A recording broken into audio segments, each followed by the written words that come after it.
Now, you're trying to bring this to life and make this live in people's minds through a film. But actually, I now can talk to a man we can involve in this whole conversation now. A man who was actually there when Dixie scored that 60th goal in 1928. And I want to say a very good morning to Harry McLeish. Harry, good morning to you. Hello, good morning. Harry, you don't mind if I ask you how old you are? 87, and I'm in a residential home in Crosby.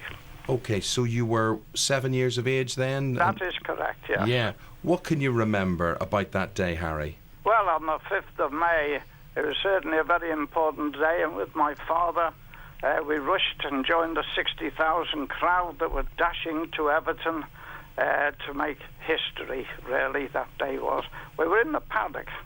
At the far end of the paddock at the park end. The game started, of course, and Critchley pushed a ball through to Dixie, and he put it in the net. Next, Dixie was fouled in the box by Butler, the great gunner centre half.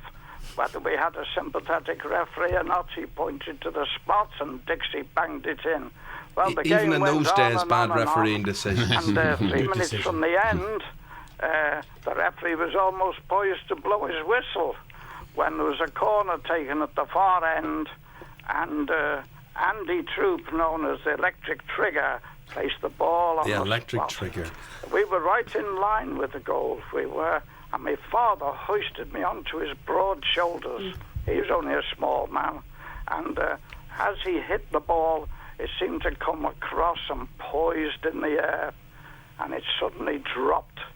And then there was a crash as it went into the back of the net. And the crowd erupted, and you could hear the roar all over Merseyside. Harry can help with your script. Oh, I tell you, Harry, I it's can hardly amazing remember hearing what this. happened in the games in the week. No, I reckon in years to come you'll all be interviewing me about Paul Scholes and that semi-final in the European Cup. Yeah. You know, Eamonn, tell us what happened in that game like years ago. ball And you'll be like, have I had goes my breakfast yet? This is an incredible memory. Why don't players get called things like the Electric Trigger anymore? There's no good Electric nicknames Trigger. these days, That's is there? amazing. And thank goodness the referee didn't blow the final whistle, or those goals wouldn't have been scored. But Harry, when the 60th goal went in, what do you remember of the celebrations? Was it Well, they all pandemonium? flew the hats in the air, we were all standing. I was still on my dad's shoulder, and all the players crowded round Dixie, roars of cheers and laughter, it was a great day. And the first to congratulate him was the gunner goalkeeper, Bill Patterson. Oh. I think a lot of it was we had a lot of sympathy from the Gunners team actually to help Dixie get this game. And I can only say this, being the capital of culture that we are now, Yes. I'm proud to be a Liverpudlian, and we're celebrating the anniversary of the City of Culture, and we have a statue at the park end of William Ralph Dean. Well done, well done. So you're a lifelong Evertonian, Yes. and your season ticket holder there at Goodison. Yes. Have you seen anything to better that moment, Dixie's 60th? Have you seen anything better than that, Harry? I don't think so. I've followed Everton over the many years. It's been a great team to follow. We've had our ups and downs, struggling to keep in the first division by one goal. Yeah. And then we were joined then by David Moyes.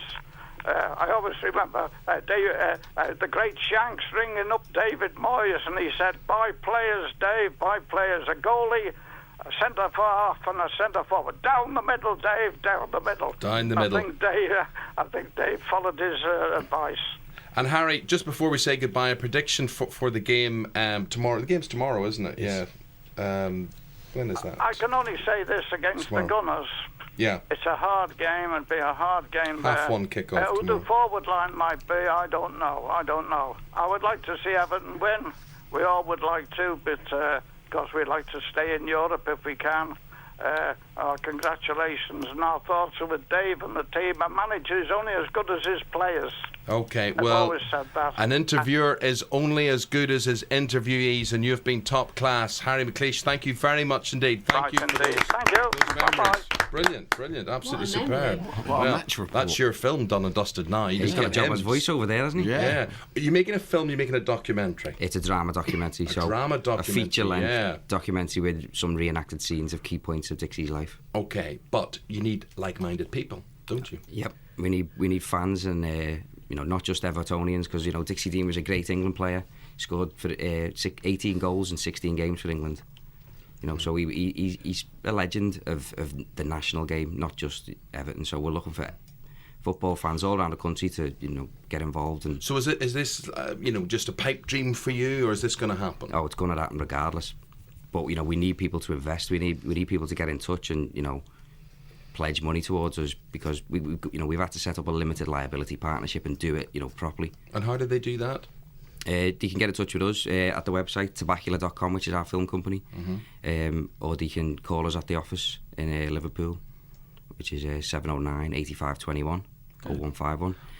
Well, I have to say, Lysaght, you've evoked many Dixie Dean memories from people out there. Yeah, Richard says, I went to Goodison in 1971 to watch Huddersfield play Everton in the FA Youth Cup. I was 12 or 13, the crowd was a few hundred, but I stood next to this old bloke whose distinctive features I recognised from comic strip items. I asked him if he was Mr. Dean, and he nodded and said yes. I thought you were going to say it was Harry McLeish there. And this one says, Dixie Dean was one of Sligo Rovers' best players. Unfortunately, I never seen him. Played in Ireland. He did. He was hired to scout for them when his career was finished, and he couldn't find a striker good enough, so we went over and scored about 27 for them.